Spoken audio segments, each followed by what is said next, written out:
Shalom, damai di hati. Sebelum kita membaca dan merenungkan kebenaran firman Tuhan, mari kita satu di dalam doa, kita berdoa.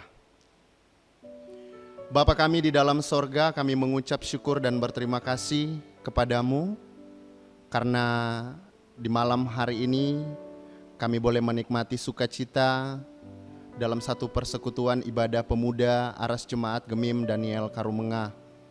Kami imani bersama Tuhan ketika Engkau mengumpulkan kami dalam persekutuan yang indah di hadapan Engkau, baik kami yang ada di dalam gereja ataupun kami yang ada di rumah kami masing-masing, dimanapun kami berada saat ini, kami percaya Tuhan bersama-sama dengan kami.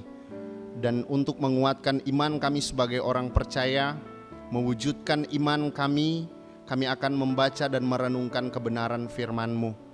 Biar Roh Kudus-Mu hadir bersama-sama dengan kami saat ini, sehingga ketika kami membaca dan merenungkan firman ini, kami boleh memperlakukan firman ini sebagai anak muda Kristen ke depannya dalam menjalankan tugas dan tanggung jawab kami.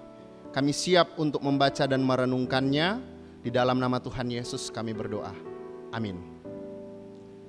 Teman-teman pemuda Jemaat Gemim Daniel Karumengah, malam hari ini kita akan membaca dan merenungkan kebenaran firman Tuhan yang terdapat dalam kitab Yohanes pasalnya yang ke-15, ayatnya yang ke-9 hingga ayatnya yang ke-17. Sekali lagi, kitab Yohanes pasalnya yang ke-15, ayatnya yang ke-9 hingga ayatnya yang ke-17. Perintah supaya saling mengasihi. Kita mulai membacanya. Seperti Bapa telah mengasihi aku, demikianlah juga aku telah mengasihi kamu. Tinggallah di dalam kasih-Ku itu. Jikalau kamu menuruti perintah-Ku, kamu akan tinggal di dalam kasih-Ku, seperti aku menuruti perintah Bapa-Ku dan tinggal di dalam kasih-Nya. Semuanya itu Kukatakan kepadamu, supaya sukacita-Ku ada di dalam kamu dan sukacitamu menjadi penuh. Inilah perintah-Ku, yaitu supaya kamu saling mengasihi seperti aku telah mengasihi kamu. Tidak ada kasih yang lebih besar daripada kasih seorang yang memberikan nyawanya untuk sahabat-sahabatnya. Kamu adalah sahabatku, jikalau kamu berbuat apa yang kuperintahkan kepadamu. Aku tidak menyebut kamu lagi hamba, sebab hamba tidak tahu apa yang diperbuat oleh tuannya. Tetapi aku menyebut kamu sahabat, karena aku telah memberitahukan kepada kamu segala sesuatu yang telah kudengar dari Bapa-Ku. Bukan kamu yang memilih aku, tetapi akulah yang memilih kamu. Dan aku telah menetapkan kamu supaya kamu pergi dan menghasilkan buah, dan buahmu itu tetap, supaya apa yang kamu minta kepada Bapa dalam namaku diberikannya kepadamu. Inilah perintahku kepadamu, kasihilah seorang akan yang lain. Demikian jauh pembacaan firman Tuhan kita di malam hari ini. Dikatakan berbahagia tentunya kepada kita semua yang membacanya, kemudian merenungkan firman Tuhan ini. Bukan hanya merenungkan tetapi melakukan firman ini siang dan malam. Sekali lagi shalom, damai di hati. Iya, malam hari ini sekali lagi satu kehormatan saya katakan saya bisa bersama dengan teman-teman yang ada di Jemaat Gemim Daniel Karumengah. Ya, datang jauh-jauh ke Alanguan pakai media virtual untuk menyapa semua teman-teman yang ada di sini, yang ada di dalam gereja, bahkan teman-teman yang ada di rumah yang saat ini sementara menyaksikan saya. Weh, siapa Kang ini Kang? Nah, pasti orang bilang kalau nyak dikenalnya ndak disayang Kang. Secara singkat, mungkin kalau misalnya teman-teman lihat di flyer atau dari komisi sudah bagikan, tapi malam hari ini tidak ada salahnya kalau kita mau perkenalkan tapi diri toh. Iya, kita penama Davis Pinontoan. Sudah cukup ya itu. Iya. Sekali lagi saya berterima kasih kepada teman-teman komisi yang ada, pemuda yang ada yang sudah mempercayakan saya untuk membagikan kebenaran firman Tuhan di malam hari ini. Jadi so tahu toh, jadi saya nak mau anggap bahwa kita ini teroris atau orang yang mau bawa corona, padahal melalui media virtual seperti ini. Jadinya nak mungkin tapi virus ini mau sampai di sana. Jauhkan, jangan sampai kita virus corona. Amin, torang doa sama-sama supaya virus corona tidak datang pada orang, karena torang percaya dengan torang menjaga torang pe kesehatan, menjaga torang pe imun, torang jaga juga torang pe iman supaya tetap aman di dalam Tuhan. Amin. Iya, teman-teman pemuda sehat-sehat semua ini. Kalau ada yang sakit popoji, sakit hati karena ditinggalkan pasangan mungkin. Ya, belum waktunya Kang. Iya, gara-gara corona anak baku dapat dengan teman-teman yang lain, anak baku dapat dengan pasangan hidup yang mungkin semua menikah tuh teman-teman pemuda tahun ini, cuma karena corona harus terpisah oleh jarak. Cile. Tapi teman-teman, malam hari ini orang akan belajar tentang sahabat, ya. Kita di minggu berjalan ini orang diajarkan oleh Gemim tentang bagaimana menjadi sahabat bagi semua orang. Tapi melalui firman Tuhan di malam hari ini yang kita angkat melalui firman Yohanes pasalnya yang ke-15 ayat 9 sampai 17, saya mau bercerita sedikit tentang kitab ini ya teman-teman, supaya orang tahu juga ternyata kitab Yohanes ini adalah apa, maksud dan tujuannya seperti apa, sehingga firman ini harus disampaikan kepada kita, kemudian melalui firman ini kita gunakan dalam kehidupan kita setiap hari. Nah teman-teman, kitab Yohanes ini merupakan bagian dari kitab Injil. Ya, kita tahu ada kitab Injil, ada apa? Matius, Markus, Lukas, dan Yohanes. Ya, pintar. Kalau teman-teman tahu berarti teman-teman orang Kristen. Ya. Oke. Jadi kitab Yohanes ini menceritakan tentang perjalanan hidup Yesus. Ya. Kalau kita tahu bersama di dalam kitab Matius, Markus, Lukas juga menceritakan hal yang sama, bagaimana rekam jejak Yesus ketika lahir, kemudian bertumbuh dewasa, kemudian ketika dia bertumbuh dewasa, dia memberitakan Injil dan pada akhirnya dia harus meninggalkan murid-muridnya untuk menyiapkan tempat bagi kita semua orang percaya. Ya, kita melihat begitu besar pengorbanan Yesus ya di kayu salib, ya rentetan kehidupan yang kita mulai tadi dari lahir, kemudian dia berkarya dalam kehidupan orang percaya, dan karya yang paling kita imani sebagai orang Kristen adalah kita diselamatkan dari yang namanya dosa. Artinya kita ditebus dari yang namanya dosa.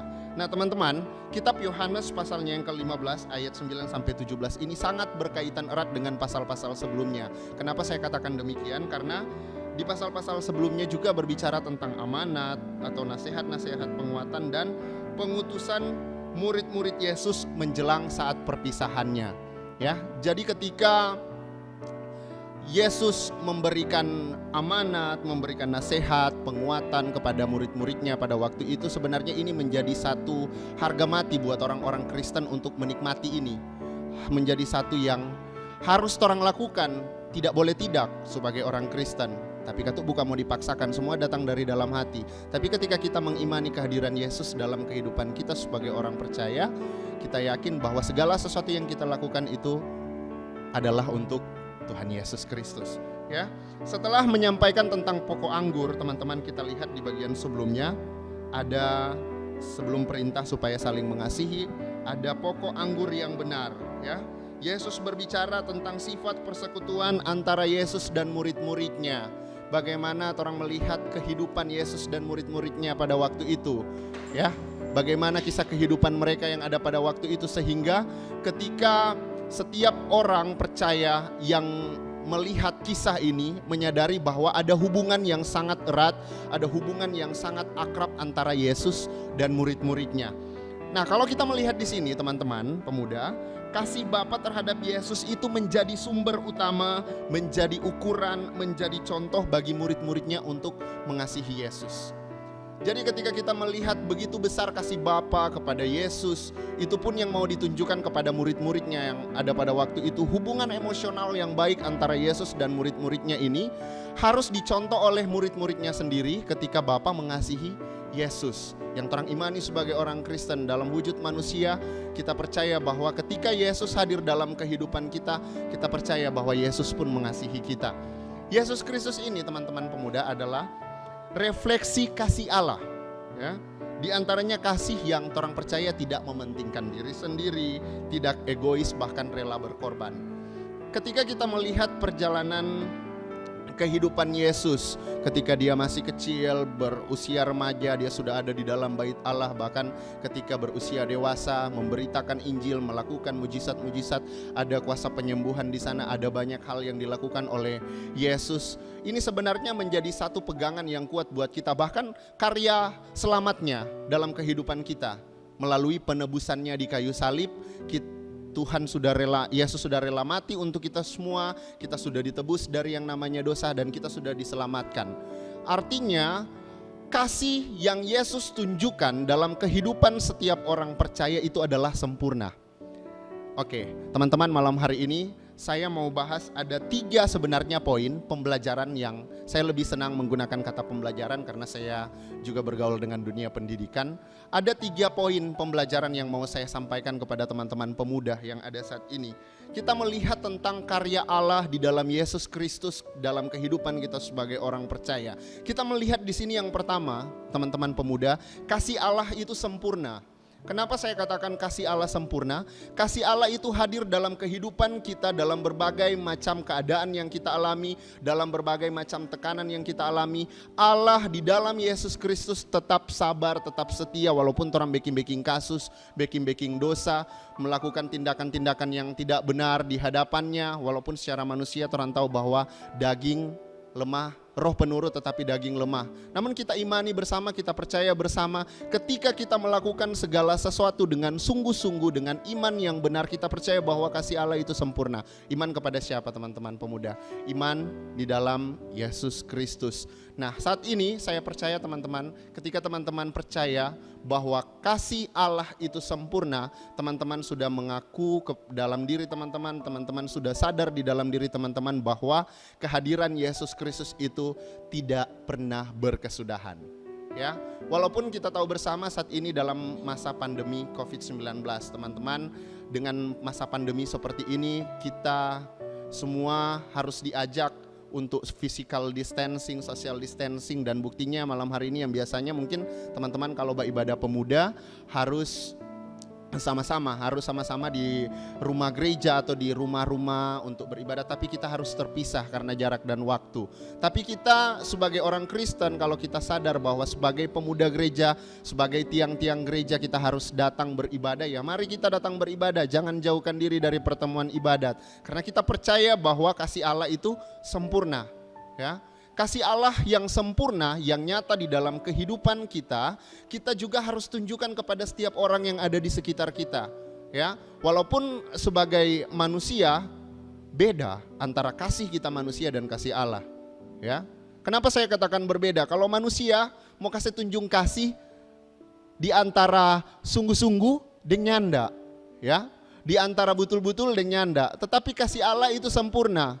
Apa yang kita mau bilang kasih yang nyanda sungguh-sungguh? Haters, ya. Kita coba angkat haters di sini. Kenapa kita angkat haters?